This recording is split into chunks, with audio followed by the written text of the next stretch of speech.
प्रधानमंत्री मोदी जी कल मध्य प्रदेश के दौरे पे आ रहे हैं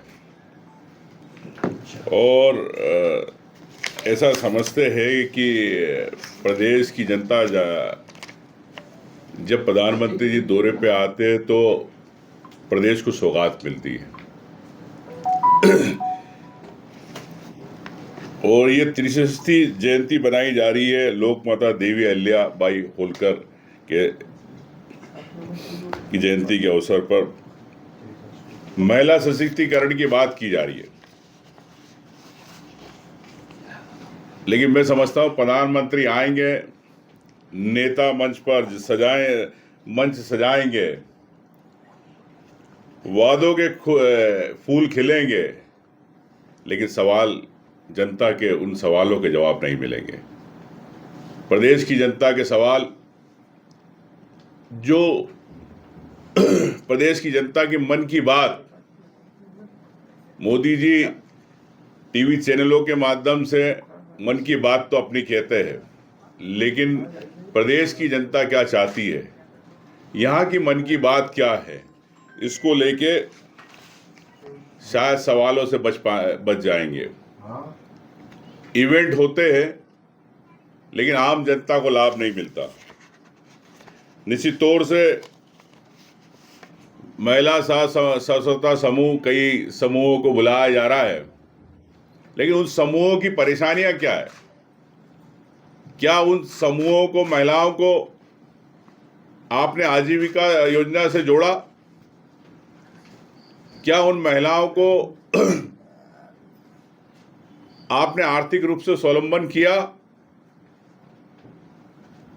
क्या उन महिलाओं को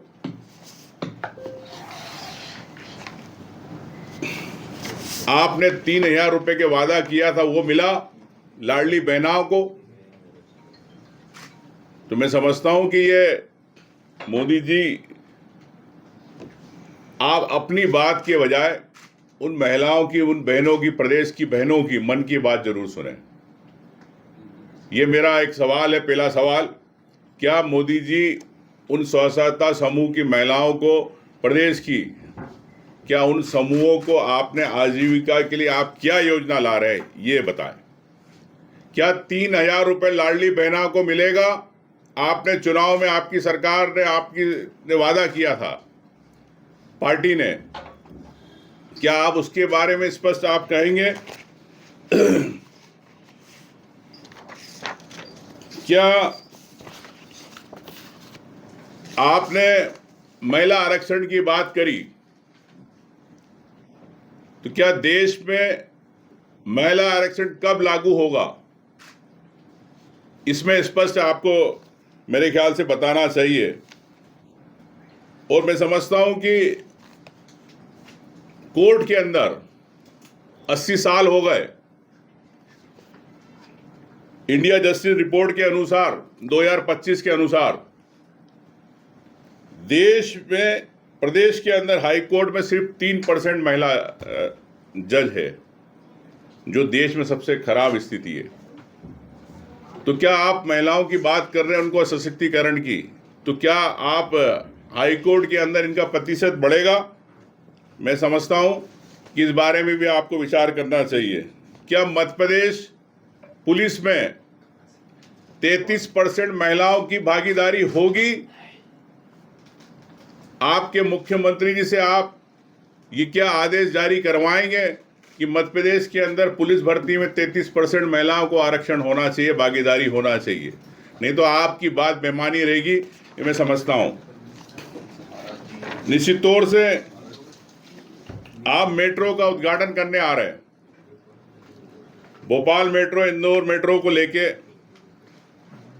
जो 4 साल लेट हो गया प्रोजेक्ट, वो करोड़ों का नुकसान हो चुका है।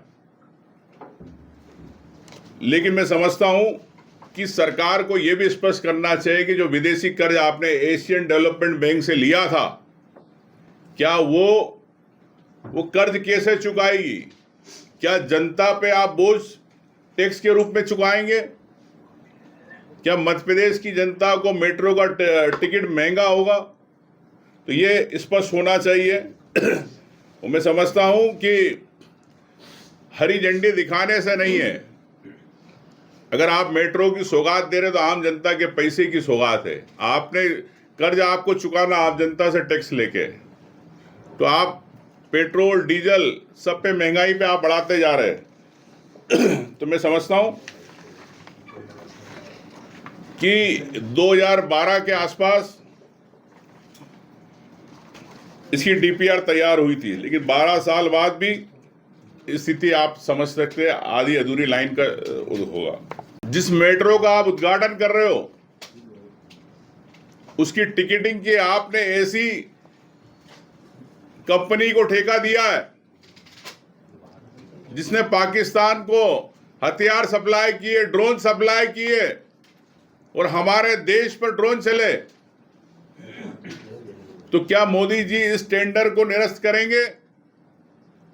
क्या ये देशभक्ति आप बताएंगे देश को? मैं ये मोदी जी से जानना चाहूंगा।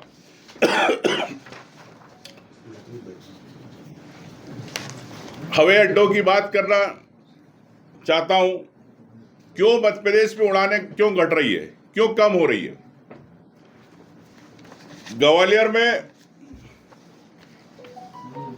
हवाई अड्डे की क्षमता 15 लाख यात्रियों की प्रति वर्ष की है, जबकि यात्री केवल 3 लाख यात्री जाते हैं। इसका मतलब क्षमता का उपयोग सिर्फ 18% होता है।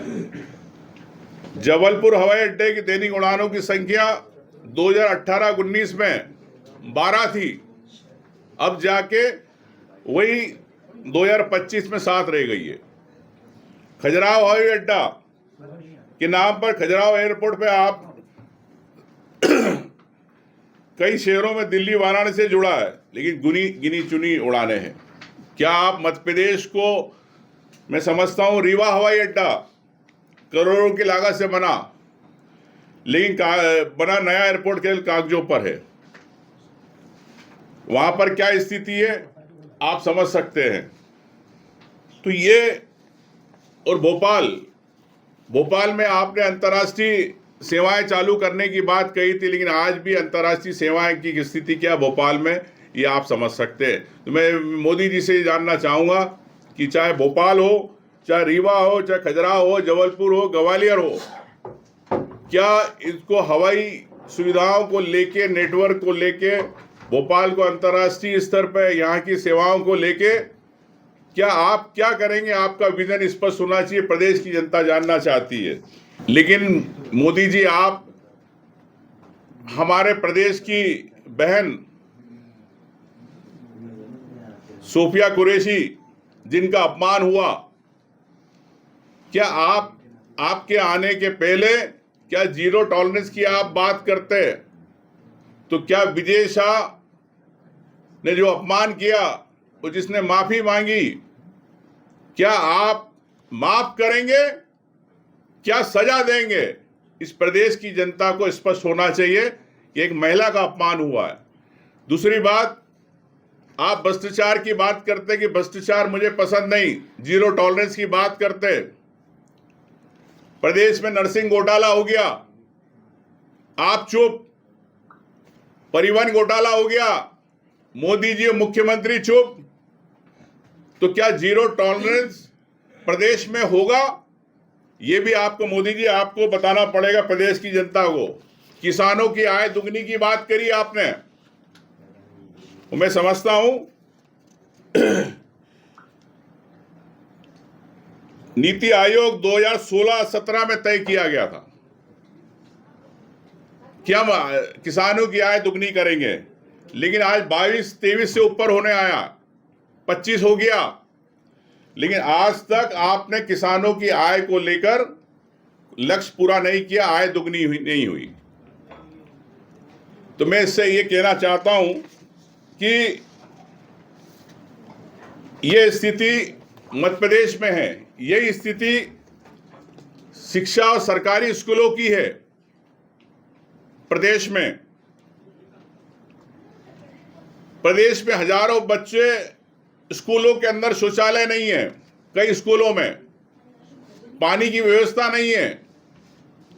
तो मैं समझता हूं कि मोदी जी, क्या इसको लेके सरकार के लिए आप केंद्र सरकार से जो नौनिहाल बच्चे हैं, जो युवा पीढ़ी है, जो आपकी योजनाएं रहती, क्या इनकी जो सरकारी स्कूलों की दुर्दशा है, क्या इसको सुधारने के लिए आम युवाओं में बच्चों के लिए आप प्रयास करेंगे? ये मैं स्पष्ट करना चाहता हूं कि सरकार शिक्षा को लेकर प्राथमिकता की बात करती है, लेकिन शिक्षा जहां पढ़ने जाते हैं बच्चे, वहां पर क्या स्थिति है स्कूलों की, आप सब जानते हैं। विजय शाह पे कोई एक्शन नहीं हुआ है, आपको क्या उम्मीद है, क्या मांग करेंगे प्रधानमंत्री? और एक तरफ जहां पर मुख्यमंत्री ये बात तो साफ कर चुके हैं कि सुप्रीम कोर्ट की भी सुनवाई अब 1 महीने बाद ही होगी। अब मुख्यमंत्री बार बार हाई कोर्ट सुप्रीम कोर्ट की बात करते हैं, तो मैं मुख्यमंत्री से क्यों, मुख्यमंत्री छोड़ो, हाई कोर्ट जज बन जाओ, वहीं फैसले करो। ये जब आपके हाथ में अधिकार है, आप मुख्यमंत्री है, आप मंत्री बनाते हैं, तो आपका विवेक अधिकार है, आपकी सरकार का है। वो कोई विजय शाह को हाईकोर्ट जज नहीं है, आपके मंत्री है। तो मैं समझता हूं कि मुख्यमंत्री बार बार कोर्ट के गेंद पाले में डालते हैं। इससे स्पष्ट है कि विजय शाह का बयान इस भारतीय जनता पार्टी का बयान है। प्रधानमंत्री आ रहे हैं, उनसे कुछ अपेक्षा रखते हैं? निश्चित तौर से जीरो टॉलरेंस की बात करते हैं, लेकिन जिस प्रकार से अब प्रदेश में आप देख रहे हैं कि चाहे भ्रष्टाचारी मंत्री हो, चाहे जो उल्टे सीधे बयान करते हैं, जो सेना का अपमान करते हैं, महिलाओं का अपमान करते हैं, उनसे क्या उपेक्षा कर सकते हैं? मुझे लगता है कि मोदी जी, जो मुख्यमंत्री जी कह रहे हैं, वही बात मोदी जी कहेंगे। मैं उम्मीद नहीं कर सकता हूं, लेकिन हमारी मांग रहेगी कि आप अगर महिलाओं की, अगर आप उनके सम्मान की बात कर रहे हैं, तो अगर महिला के खिलाफ कोई बोल रहा है, सेना के खिलाफ अगर कोई बोल रहा है, तो तत्काल उस पर कार्रवाई होना चाहिए। जीरो टॉलरेंस की आप बात सिर्फ मतलब आपकी मन की बात है, आम जनता की बात नहीं।